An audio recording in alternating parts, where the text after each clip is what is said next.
So now guys rules of constructor चेनिंग की अगर हम बात कर रहे होते हैं तो ये आपको ध्यान रखनी चीज़ है that the this expression should always be the first line of the constructor. Yes देखिए अगर मैं आपको एग्जांपल दिखा रहा हूँ यहाँ पे, देखो यहाँ पे हमने क्या किया है, यहाँ से भी हम दिस लगा करके इसको कॉल कर रहे हैं, करेक्ट। अगर देखिए गाइस मैं इसको फर्स्ट स्टेटमेंट ना रख के कोई सेकंड स्टेटमेंट रखता हूँ, सपोज मैं नेम को यहाँ पे इनिशियलाइज कर देता हूँ with some particular random value, तो आप देख सकते हो गाइस यहाँ पे एरर आ रही है। क्या बोल रहा है कि call to this must be the first statement in the constructor body. ठीक है, तो ये बहुत इंपॉर्टेंट चीज है कि दिस जब भी आप यूज कर रहे हो या फिर आप जब भी सुपर यूज कर रहे हो तो ये आपकी पहली स्टेटमेंट ही होनी चाहिए, राइट, वरना आपका एरर आएगा। बाकी मैं आपको सुपर वाले केस में भी दिखा देता हूँ। देखिए अगर मैं यहाँ पे कुछ प्रिंट कर रहा हूँ system dot out dot println, suppose हम यहाँ पे कुछ प्रिंट कर रहे हैं नॉर्मली, तो देखिए गाइस यहाँ पे भी हमारा एरर आ गया। ये यही बोल रहा है कि call to super must be the first statement in constructor body. तो दिस और सुपर को आप जब भी कॉल कर रहे हैं ये आपकी पहली स्टेटमेंट होनी चाहिए। एक तो ये आपका रूल हो गया कंस्ट्रक्टर चेनिंग के लिए, और नॉर्मली भी अगर आप इनहेरिटेंस भी कर रहे हो तब भी आपको इस चीज का ध्यान रखना है। There should be at least one constructor without the this keyword. अब ये क्यों बोल रहे हैं, देखिए एक तो हमारा होना ही चाहिए ना जिसमें कि हमारा दिस या सुपर यूज ना हो रहा हो, क्यों, क्योंकि तभी तो हमारा कंस्ट्रक्टर चेनिंग एंड होगी, राइट। अगर देखिए मैं यहाँ चलता हूँ, अब हमने इसको कॉल किया, अब इसने दिस लगा करके इसको कॉल कर दिया है ना।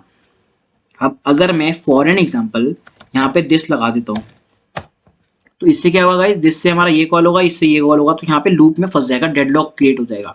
देखिए यहाँ पे क्या बोल रहा है, recursive constructor invocation which is not allowed. क्यों, क्योंकि देखो मैंने सपोज इसको कॉल किया तो इससे मेरा ये वाला कॉल हो गया, अब इसको कॉल कर रहा हूँ तो ये मेरा वापस से इसको कॉल कर दे रहा है। So this is not possible. तो इस चीज का हमको ध्यान रखना होता है। दैट्स वाई हमारा एक तो ऐसा होना ही चाहिए जहाँ पे दिस कीवर्ड या फिर मतलब दिस वाला जो हमारी एक्सप्रेशन है और जो सुपर वाली एक्सप्रेशन है वो हम यूज ना कर रहे हो, ताकि हमारा डेडलॉक ना बने और आउटपुट आ सके, right. Then constructor chaining can be achieved in any order. जो मैं आपको बता चुका हूँ कि जरूरी नहीं है कि आप पहले कंस्ट्रक्टर चेनिंग के लिए पहले आप बेस को ही कॉल करो और बेस से आप सपोज इसको कॉल करो या फिर एक और कंस्ट्रक्टर है उसको कॉल करो। आप किसी भी ऑर्डर में कॉल कर सकते हो according to your requirements, correct. Next question is what is init block. ये भी एक गाइस मेरे को इंटरेस्टिंग क्वेश्चन मिला तो मैंने सोचा इसको इंक्लूड करना चाहिए। ऑल्दो मेरे से ये वाला क्वेश्चन तो आज तक किसी ने नहीं पूछा है, but still I thought it is a very important concept, तो मैंने इसको ऐड किया इस वाले कोर्स में। सो देखिए, when we want a certain common resources to be executed with every constructor, we put this code in a init block। बहुत important चीज़ है गाइस ये वाली, अगर आप समझ पा रहे हो। मैं आपको एग्जांपल के थ्रू समझाता हूँ। अभी कंस्ट्रक्टर चेनिंग 2 पे चलते हैं। बाकी मैंने लिखा है init block is always executed before any constructor whenever a constructor is used for creating a new object. ठीक है, तो ये आपको इंपॉर्टेंट लाइन ध्यान रखनी है कि इनिट हमारा जो ब्लॉक है कब कॉल हो रहा होता है, हमेशा कॉल होता है जब भी मेरा कंस्ट्रक्टर कॉल होता है। तो देखिए कंस्ट्रक्टर चेनिंग 2 डॉट जावा पे चलते हैं। बाकी मैंने यही कोड यहाँ पे लिख के रखा हुआ है। बाकी हम अपना कोड यहाँ पे देखते हैं, constructor चेनिंग 2 dot Java. So let me zoom in a little bit for you guys. देखिए हमने क्लास बनाई। अब देखो ये जो हमारा ब्लॉक है नॉर्मल ब्लॉक, देखो ना नाम ने यहाँ पे स्टैटिक लिखा हुआ है, क्योंकि कुछ लोगों को हो सकता है ना कि यहाँ पे उन लोगों को पता है कि ये स्टैटिक ब्लॉक नाम की भी कोई चीज़ होती है। देखिए ये स्टैटिक ब्लॉक नहीं है, यहाँ पे कुछ भी नहीं है। जैसे हमारी क्लास स्टार्ट हो रही है उसके बाद मैंने एक ब्लॉक बनाया, उसके अंदर एक स्टेटमेंट लिख दी, तो ये मेरा इनिट ब्लॉक हो गया, right.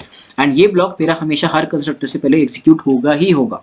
This is the init block. देखिए मैंने यहाँ पे क्या किया, एक डिफॉल्ट कंस्ट्रक्टर बनाया एंड एक पैरामीटराइज कंस्ट्रक्टर बनाया हुआ है नॉर्मल, करेक्ट। फिर हमने एक मेन मेथड बनाया, उसमें हमने देखिए डिफॉल्ट कंस्ट्रक्टर कॉल किया न्यू कंस्ट्रक्टर करके। अनोनिमस ऑब्जेक्ट बनाया क्योंकि हमने कोई रेफरेंस नहीं दिया, तो this is the anonymous object. जैसे हमने ये कॉल किया हमारा ये बाय डिफॉल्ट कॉल हो जाएगा। बट जैसे हमने पढ़ा इनिट से क्या होता है, पहले हमारा इनिट ब्लॉक एग्जीक्यूट होता है किसी भी कंस्ट्रक्टर से पहले। दैट्स वाई आपकी स्टेटमेंट ये प्रिंट होगी init block and then afterwards आपकी स्टेटमेंट प्रिंट होगी डिफॉल्ट। तो इनिट और डिफॉल्ट प्रिंट होगा। फिर हम जब इसको कॉल कर रहे होंगे तो फिर से जब ये कॉल हो रहा है तो फिर से ये एक बार हर कंस्ट्रक्टर से पहले कॉल होगा, right. So that's why again init and then आपका आउटपुट। तो देखिए आउटपुट क्या आएगा, init default init and then आपका एक्स की वैल्यू। ओके गाइज, तो आउटपुट हमारा गड़बड़ इसलिए आ रहा है क्योंकि देखिए यहाँ पे मैंने नोटिस नहीं किया। अभी हमारी क्लास है कंस्ट्रक्टर चेनिंग 2। अब मैंने यहाँ पे ऑब्जेक्ट बना दिया कंस्ट्रक्टर चेनिंग 3 का। अब डायरेक्टली देखिए ये क्लास कहाँ से आ रही है, ये भी एक इंटरेस्टिंग क्वेश्चन है। क्योंकि हम गाइज इस पैकेज में काम कर रहे हैं methods and constructors. Let me show you. देखिए आपका ये पैकेज नेम होता है मेथड्स कंस्ट्रक्टर्स। तो क्योंकि गाइज इसमें ऑलरेडी एक क्लास एग्जिस्ट करती है जो कि कंस्ट्रक्टर चेनिंग 3 नाम से है, सो इसीलिए इसका ऑब्जेक्ट क्रिएट हो गया। एंड जो यहाँ पे मैं ये सेकंड आउटपुट आ रहा है ना यहाँ पे second, this is coming from this particular place. Okay, ये अभी मैं डिस्कस करूंगा, but let's move to this constructor chaining और इसको हम चेंज करते हैं। हमारी क्लास 2 है तो हम यहाँ पे 2 का ही ऑब्जेक्ट क्रिएट करते हैं। तो देखिए आउटपुट वही आएगा जो मैंने आपको बताया था, init default init and then value, ठीक है वो यार है देखो init default init और value, correct. Now let us move to the next question, constructor chaining 3। अब आउटपुट आपका वही आएगा जो अभी ऑलरेडी आ रहा था। अब देखिए यहाँ पे मैंने क्या किया हुआ है, एक हमारी कंस्ट्रक्टर चेनिंग 3 नाम की क्लास है। अब देखो ऐसा भी तो हो सकता है ना, अभी जो हमने एग्जांपल देखा है यहाँ पे तो एक ही ब्लॉक है भैया, हो सकता है यार हमारे 2 या 3 ब्लॉक भी हो, ऐसा भी तो हो सकता है ना। तो उस केस में हमारा कौन सा ब्लॉक पहले चल रहा होगा वो हम देखते हैं। अब देखिए जिस भी ऑर्डर में आप वैल्यूज दे रहे होंगे उसी ऑर्डर में आपके init blocks कॉल हो रहे होंगे, वही मैंने लिखा है। If there are more than 1 blocks they are executed in the order in which they are defined within the same class, correct. Now let us see the example. देखिए मैंने एक init ब्लॉक बनाया हुआ है, फिर मैंने एक कंस्ट्रक्टर बनाया, दूसरा कंस्ट्रक्टर बनाया हुआ है, फिर मैंने एक और init ब्लॉक बनाया, राइट, उसकी मैंने वैल्यू यहाँ पे रखी हुई है, और फिर देखिए हमने मेन मेथड करा है। अब देखो मेन में क्या हो रहा है, हमने नॉर्मल ऑब्जेक्ट बनाया, ठीक है, एनोनिमस ऑब्जेक्ट। एनोनिमस में क्यों बोल रहा हूँ, कुछ लोगों को शायद कंफ्यूजन हो तो मैं यहाँ पे बता देता हूँ। कंस्ट्रक्टर 3 नाम की हमारी क्लास है, कंस्ट्रक्टर चेनिंग 3 कंस्ट्रक्टर, ओके मेरे को शायद लिखना ही पड़ जाएगा, TRUCTOR constructor chaining 3, correct, yes. तो बी इक्वल्स, इस तरीके से हम नॉर्मल ऑब्जेक्ट क्रिएट कर रहे होते हैं गाइज, राइट। अगर मैं ये हटा देता हूँ तो ये भी हमारा कंप्लीटली वैलिड होता है, अगर मैं इसको हटा भी देता हूँ तो, इसीलिए हम इसको अनोनिमस ऑब्जेक्ट बोलते हैं, क्योंकि ऑब्जेक्ट का कोई रेफरेंस वेरिएबल नहीं है, राइट। तो इससे मेरा क्या होगा, इससे मेरा डिफॉल्ट कंस्ट्रक्टर कॉल हो रहा होगा। Let us move to the default constructor. अब मैंने आपको क्या बताया, इनिट कॉल कब होता है, हर कंस्ट्रक्टर से पहले, तो इसलिए आपका इनिट एग्जीक्यूट होगा, पहले इनिट और फिर सेकंड इनिट कहाँ पे है, यहाँ पे, तो सेकंड ये प्रिंट होगा, तो पहले प्रिंट होगा इनिट, फिर सेकंड और फिर आपका डिफॉल्ट, ठीक है, init second default. And similarly फिर से आपका इनिट प्रिंट होगा, फिर से आपका सेकंड प्रिंट होगा, राइट। देखिए इनिट सेकंड और डिफॉल्ट प्रिंट हुआ, और नीचे वाली वैल्यू कहाँ से आ रही है, नीचे हमने एक और कंस्ट्रक्टर कॉल किया है जो कि पैरामीटराइज कंस्ट्रक्टर है। अगर हम इसको कॉल कर रहे होते हैं तो ऑब्वियसली ये भी एक कंस्ट्रक्टर है, तो इससे पहले फिर से वो इनिट वाला हमारा जो है ब्लॉक कॉल होगा, तो इनिट कॉल फिर से एक और इनिट प्रिंट हो रहा है, ठीक है, देख सकते हो इनिट प्रिंट हुआ यहाँ पे, और फिर दूसरा वाला हमारा इनिट ब्लॉक प्रिंट हुआ, सेकंड वाला, राइट, ये। एंड देन आफ्टरवर्ड जो भी हमारी इसकी वैल्यू हमने प्रिंट करी है, एक्स की वैल्यू प्रिंट हो गई, right. So this was a constructor चेनिंग का एक और example which is a very important example, ठीक है। और ये गाइस मेथड मतलब मैटर नहीं करता है कि आप कंस्ट्रक्टर पहले डिफाइन कर रहे हो या फिर आप ब्लॉक्स पहले डिफाइन कर रहे हो, ठीक है। देखो अगर मैं यहाँ से ये ब्लॉक हटा देता हूँ, कट कर दिया मैंने यहाँ पे, एंड पहले मैंने कंस्ट्रक्टर्स डिफाइन करे हैं, एंड देन आफ्टरवर्ड्स कंस्ट्रक्टर्स के बाद अगर मैंने ये ब्लॉक्स डिफाइन करे, मैं देखो आउटपुट में कोई अंतर नहीं आने वाला, मैं आपको रन करके बता देता हूँ, क्योंकि आपके कंस्ट्रक्टर कॉल जब भी हो रहा है तो आपको वही आउटपुट आने वाला है। देखो वही आउटपुट है, init second default, init second and then 10, right, this is the scenario. But ये जरूर इंपॉर्टेंट है कि अगर आप ये वाला ब्लॉक को कट कर देते हो और इस वाले ब्लॉक को आप सपोज कंस्ट्रक्टर के बीच में या इस कंस्ट्रक्टर से पहले डाल देते हो, तो इस केस में क्या होगा, देखिए गाइस जो इनिट और सेकंड की वैल्यू है वो रिप्लेस हो जाएगी। क्यों रिप्लेस हो रही है भैया, वो तो आपको समझ में आ चुका होगा ऑलरेडी, अगर नहीं आया तो यार वीडियो को अब आप रिपीट करके देखिए, राइट। क्योंकि हमने इसको पहले रखा है इस वाले इनिट ब्लॉक को, तो सेकंड पहले प्रिंट होगा, फिर आपका सेकंडली ये कॉल होगा, तो सेकंड इनिट और फिर आपकी वैल्यूज प्रिंट हो रही होगी, राइट। देखिए second init default, second init 10। So this was the example of constructor चेनिंग number 3। चलिए अब हम आगे बढ़ते हैं।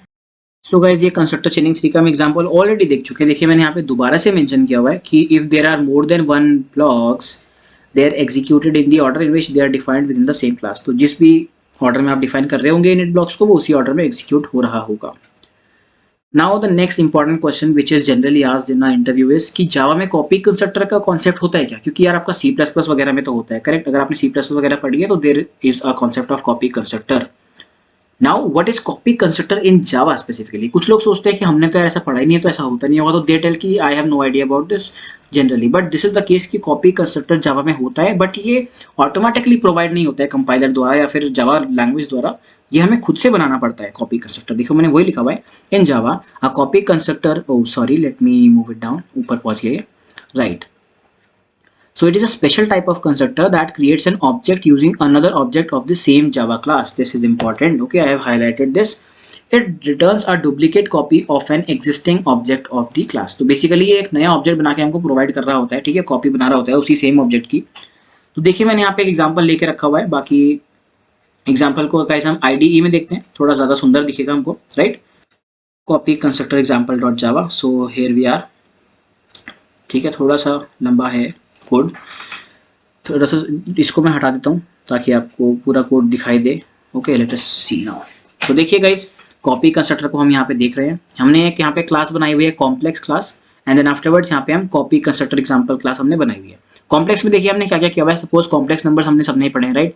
एक्स और वाई होता है, एक्स प्लस आई वाईओटा वगैरह होता है, अगर आपको मैथमेटिक्स याद हो थोड़ी सी। तो यहाँ पे हमारे सपोज आप इसको दो मतलब कोऑर्डिनेट समझ लो, एक्स और वाई कोऑर्डिनेट टाइप्स। तो सपोज हमने एक्स वाई कोऑर्डिनेट रख दिए, हमने इसकी वैल्यू फिलहाल के लिए प्राइवेट रखी हुई है, डबल वैल्यूज ली हैं। तो देखिए यहाँ पे हमने पब्लिक कॉम्प्लेक्स करके हमने अपना एक कंस्ट्रक्टर डिफाइन कर दिया, राइट। अब गाइस कंस्ट्रक्टर हमारे पब्लिक भी हो सकते हैं, ठीक है, मैंने आपको स्टार्टिंग में भी बताया था, right. We can use public, protected and private as well with the constructors. अलग अलग सिनेरियोज में हम यूज कर रहे होते हैं, बट सिंक्रोनाइज हम यूज नहीं कर सकते हैं, स्टैटिक यूज नहीं कर सकते हैं, और एक दो कीवर्ड्स और थे, राइट। उसको इसको आपको ध्यान रखना है। नाउ यहाँ पे हम सिंपली जो भी हमारी वैल्यूज आ रही हैं उसमें हम जो हमारी वैल्यूज हम यहाँ पे भेज रहे हैं, इनमें हम असाइन कर दे रहे हैं दिस कीवर्ड की मदद से। देन आफ्टरवर्ड्स हमने एक और यहाँ पे कंस्ट्रक्टर बनाया, गाइस ये इंटरेस्टिंग है। देखिए कॉपी कंस्ट्रक्टर, यही हमारा कॉपी कंस्ट्रक्टर है बेसिकली, जो हम खुद से बना रहे हैं।